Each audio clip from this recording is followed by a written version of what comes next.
And good evening, everyone. Thank you for joining us today. It's live. And we're Equal Hope right here on CAN TV. I'm Dana Devine. So glad that you could join us. I'm the Community Engagement Specialist for Equal Hope. Equal Hope is a nonprofit organization right here in Illinois. Our mission is to eliminate health disparities in Illinois. How do we do this? We do this by offering free services for cervical cancer screening, for mammograms, and for your first primary care appointment. We'll help you get a vaccine. We'll help with HPV, COVID, flu vaccines. We'll link you to medical homes. We have so many services that we offer, and all you need to do is call us so that we can help you. 312-942-3368, or you can visit equalhope.org. Write that down. Information needs to be written down. Get a pen and paper. You never know what you'll need to write down today. I'd like to introduce tonight's guest. Her name is Arlene Stovall. She is the CEO of 3 businesses, Lena Lovely Consultants, Lena's Legal Consulting, and KA Alluring Sounds, LLC. Arlene, thank you for joining us here tonight. Thank you. Thank you for having me. I appreciate the opportunity to share my journey with you tonight. Oh, thank you. She got the memo, and she knows what her goal is here, which is to help somebody with her testimony, because your testimony might be the most important thing you ever share with someone. So let's get straight into it. Arlene, tell us a little bit about yourself. Well, I am a 2-time cancer survivor. I love music. I love dancing, singing, traveling. I'm married. I'm a mother. I'm a grandmother. Mm-hmm. And I'm here because I was invited. Well, I think the most important thing I think all of us heard just in the last 30 seconds was she's a 2-time cancer survivor. Yes. And who'd you beat up on? Endometrial? I had endometrial cancer. Both times? Both. Well, the first time, and then it metastasized the second time. So, yes. Okay. Both times. And what was the time in between? It was a 3-year space in between. Okay. Mm-hmm. So let's start from the beginning. When was your first initial diagnosis? My first initial diagnosis was in 2008. I was diagnosed because I kept having some heavy bleeding. Mm-hmm. And while I was bleeding, I didn't understand, was my cycle just not ending or what was going on? And so finally, I started passing out. And after the 3rd time that I passed out, my body was just so weak, I could hear my heart beat. Mm-hmm. And it was beating so loud, I couldn't sleep at night. So my husband came home from work one day, and I said, I want to go to the hospital. And he was like, what? Because, I'm usually not the one who want to go to the hospital. I always thought I can fix it myself. But he took me to the hospital, and immediately they took me in the back, and they said that I needed blood transfusions because my blood had went down to a level of 2.5 when with my height and weight, it should have been at 14 pints of blood. I only had 2.5. And they say usually when that happens, the person is already deceased. But I was still there. So I went on and took the transfusion and everything. And then they wanted to find out, why are you having this bleeding, So they suggested that they would do a biopsy to find out if they could find out more. And so they did, and that's when they found out. This is all within 24 hours? No, it was within a week or 2 because I was in the hospital because the blood transfusion, it wasn't just one because, like I said, I was down several pints of blood, so they had to go ahead and keep giving me more and more until my blood count went up. Ooh. Okay, so you had your 2008. Mm-hmm. You, what was your regimen, your treatment?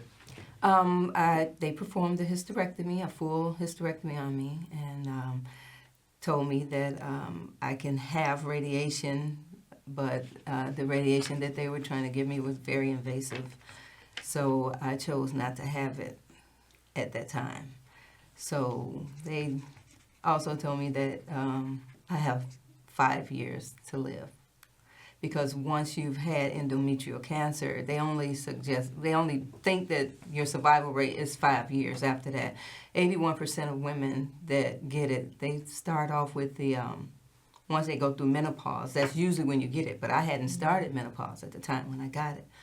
And so I told them that you don't know. You didn't write my history, you know. You weren't there when I was born, so how you know tell me when I'm going to die? You can't do that. And I wouldn't accept that. So, okay. So you had a hysterectomy, but you did not do radiation? No, I did not do the radiation at that time. Was it recommended that you do radiation? It was recommended. So in 3 years' time, the same It resurfaced. thing? Resurfaced. Yes, it metastasized. I think that it probably had never left because I was in a lot of pain in between. And so finally, I had difficulty walking.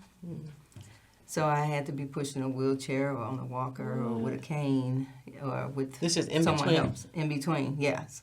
Because I had a tumor that was growing, and it was so big. It was the size of a melon, and it was pressing up against my spinal cord, and so it caused me to not be able to walk. Okay, so then you went back to the hospital. After 2008, you had a tumor, and so then they went back in and removed the tumor. And No, they did not remove the tumor. They said that they didn't want to do a surgery, so what they did was they did chemo. Reduced it. And it shrunk it down, and then they did radiation, and then I was. So that was 2011. 2011. Okay, that was 14 years ago. Yes. Hallelujah. That's a hallelujah scream. Yes. So how often do you have to? What do you have to do every what? Every year I still go and see an oncologist just to make sure that everything is still. You do a good. pap smear. Do you still do those? No. You don't have to do those any longer? No. So anyway, what you don't do, once you have like for me, as having my breast tissue removed, I don't get mammograms any longer. Right. So but I do have paps, so you don't do paps anymore. No, but I do have mammograms. Right. So, okay. So, what was your, if you don't mind me asking, because people do know how to add. How old were you the first time? Okay, ladies and gentlemen, she doesn't want to share. I get you. I start stumbling too. I was 46. Okay. At the time. So then, right. Okay. So, hallelujah. Okay. What was your initial reaction when you got that first? Oh my God. I was like in denial, and I was like, this can't be true. You must have the wrong person's, results. And I was ashamed. I was devastated. I had a lot of mixed emotions. I didn't know how to feel because it was just so upsetting because I tried to live a lifestyle, that was good. I ate healthy. I exercised often and I never smoked or drank or anything like that. I didn't do drugs or anything. So I thought that I was living a life that was pleasing to God. And I was disappointed in Him because I was like, how can you do your child like that? I try to live the way you, wanted me to live, and this is the thanks I get for it. And so when you, listen, you all, these are honest questions because, as a breast cancer survivor, trust me, I was asking the Lord the same questions. You try to do this, that, and so, Father, short of why me or just, what else could I have done? And but then I'm reminded that you are 14 years later, still here. So that part, and you said they gave you 5. Yes. And now we're, 19 years past that.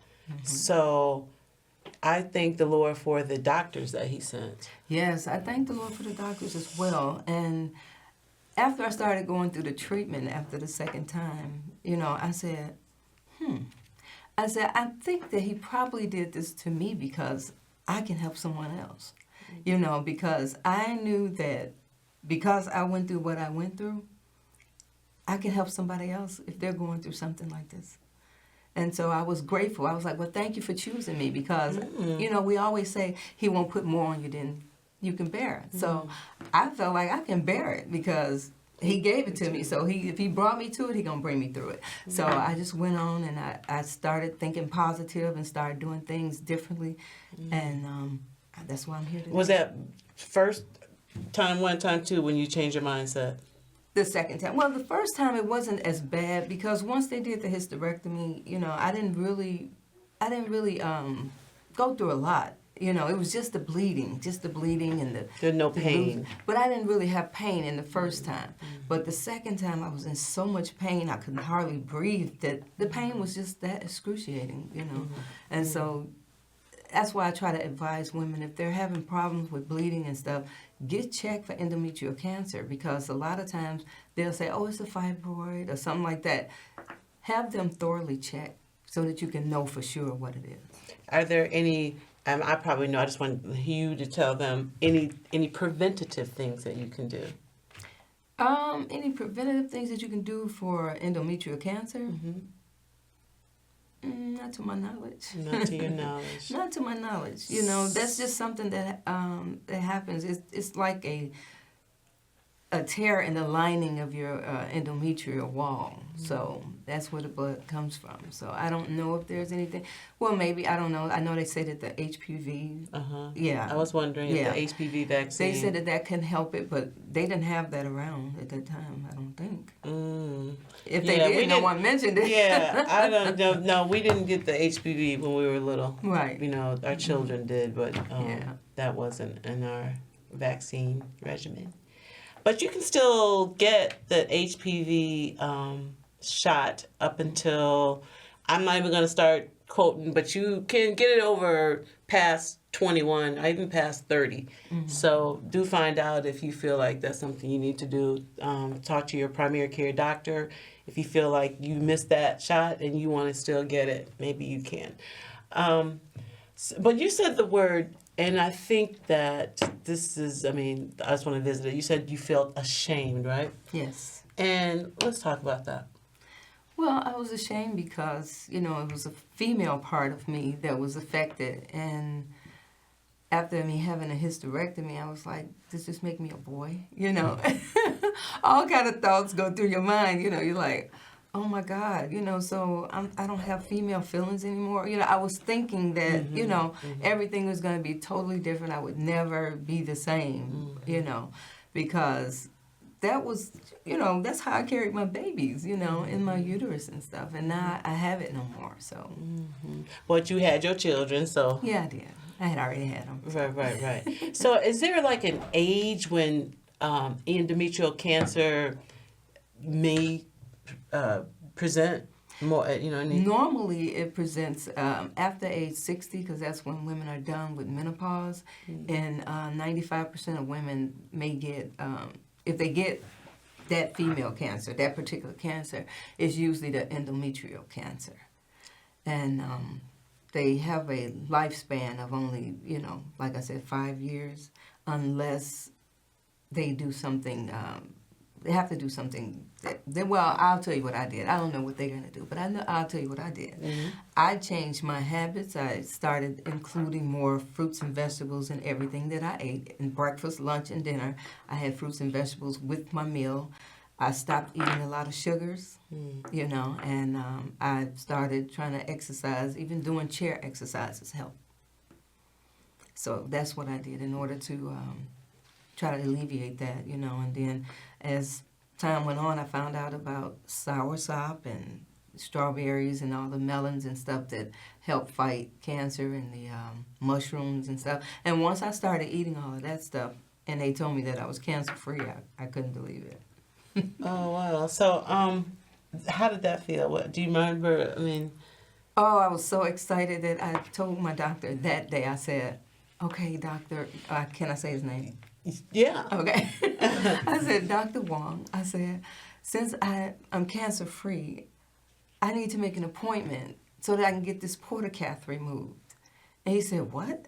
I said, I want to get it removed. He said, usually people leave it in for 5 years in case it comes back. I said, it's not coming back. I said, it's not coming back. It's gone. I said, that's it. I'm done with it. I'm done with cancer.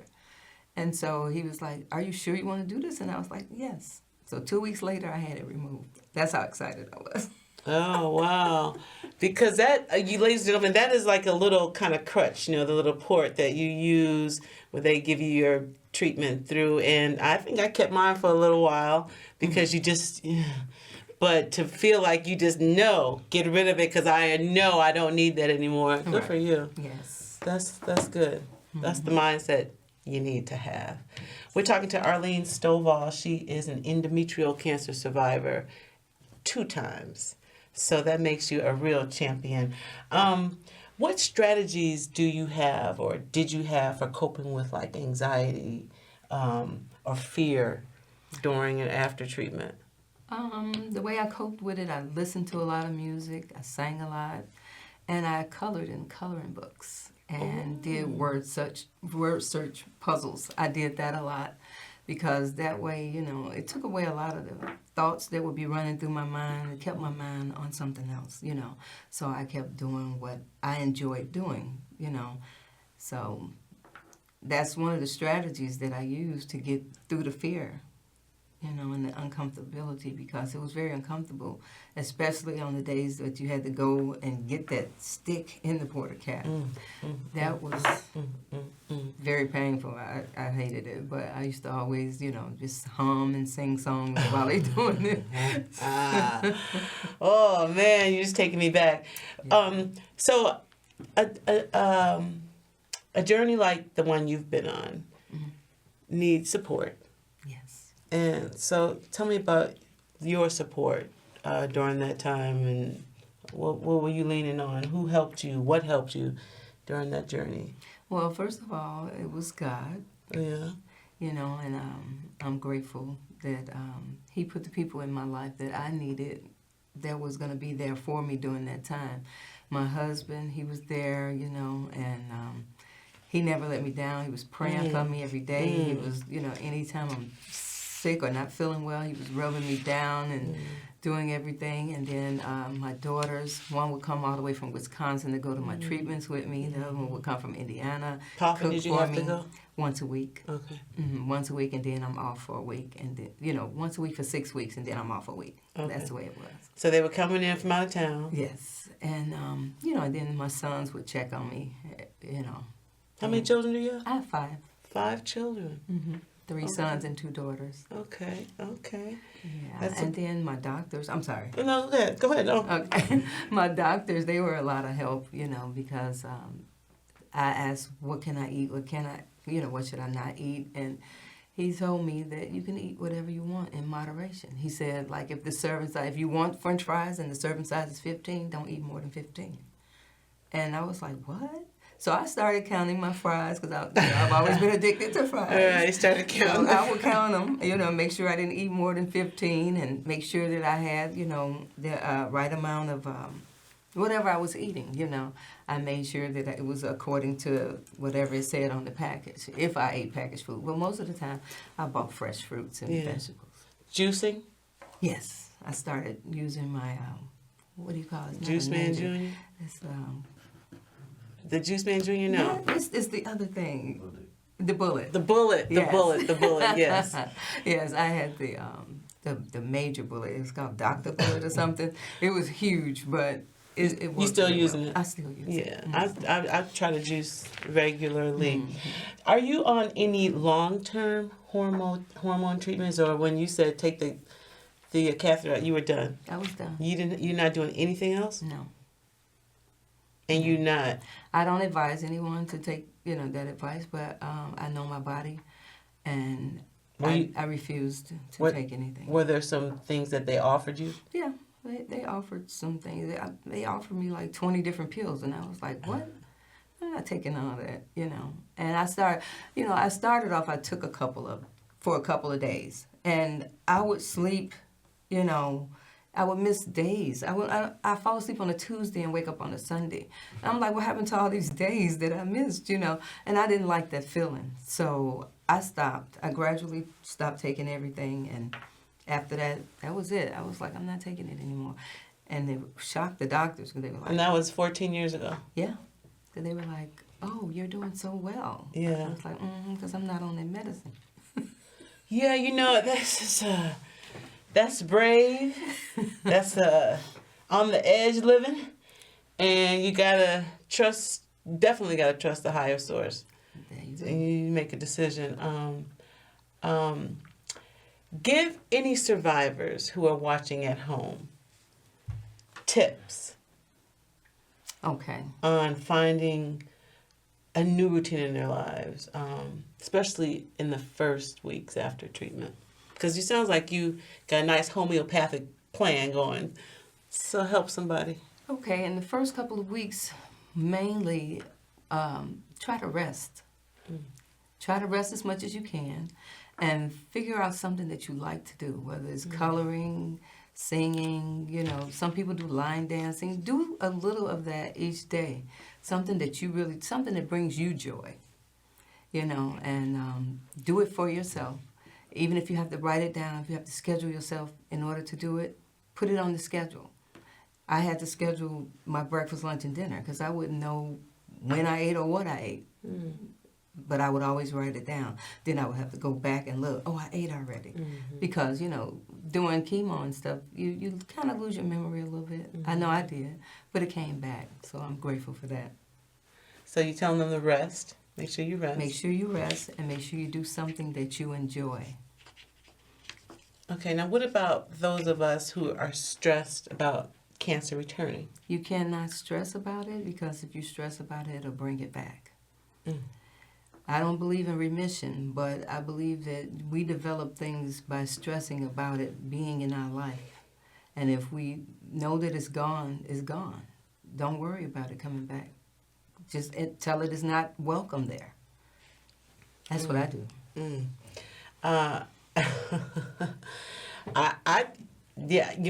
I'm listening. I'm just like you guys. I'm listening and taking notes because that's the part that I always am concerned about.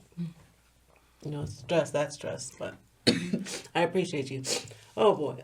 Excuse me. Sorry. So, any moments, any people that you're particularly grateful for during or after having endometrial cancer? Yes, I'm really grateful. Like I said, my family, my doctors, but there was a few people at my church that was really, really helpful to me. Gwen would come from Aurora, and she would help me.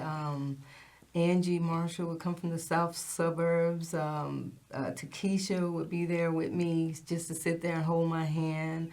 Taryn would take me out, for walks or whatever, And I had people come in and clean for me, and they would bring me meals. And, it was really, really an experience for me because I'm not used to people doing things for me. I'm used to doing things for people. And so when the shoe was on the other foot, I really, really felt proud that they were a part of my life. And I'm grateful to each and every one of them. And even those that I didn't mention, Malcolm, I didn't forget about you.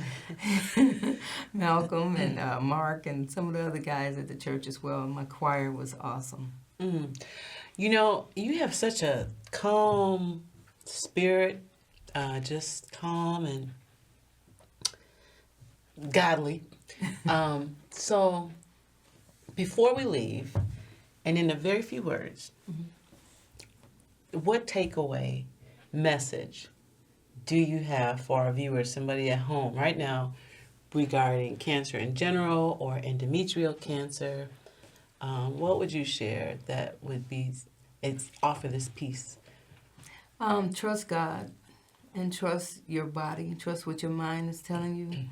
And do what you're supposed to do. Like if the doctor tells you to do certain things and you trust that doctor, do what the doctor is telling you to do.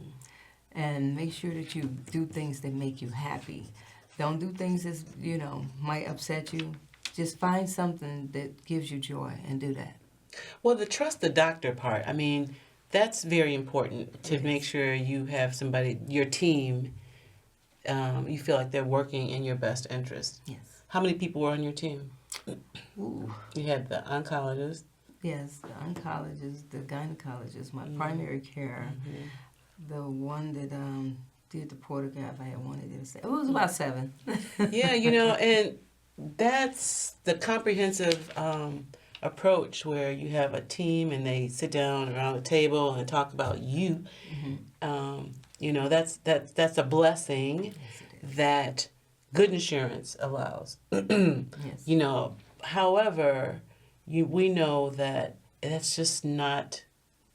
It's unfortunately it's just not the way for everybody, and it should not be like that. No, it You're should supposed to have a caring team of the people, the approach where they are looking out for you. But I have good news. If you have any problems of the sort, you can give Equal Hope a call, and we are a caring team.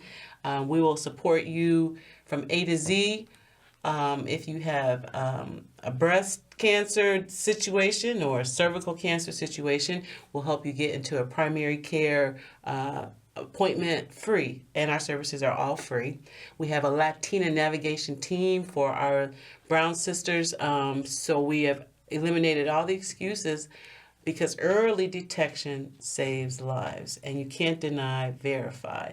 And that would be my my words to you. You know, if you know any of those symptoms or you've been denying something for too long, please give Equal Hope a call right now, 312-942-3368, or visit equalhope.org. Thanks again to my guest, Arlene Stovall. Thank you so much. She is the CEO of 3 companies, Lena Lovely Consultants, Lena's Legal Consulting, and K&A Alluring Sounds LLC. She's a singer, mom, grandmother, and she's a survivor. Thank you for coming on, sharing your testimony, and being a blessing. We'll see you back here next month. Thanks for watching.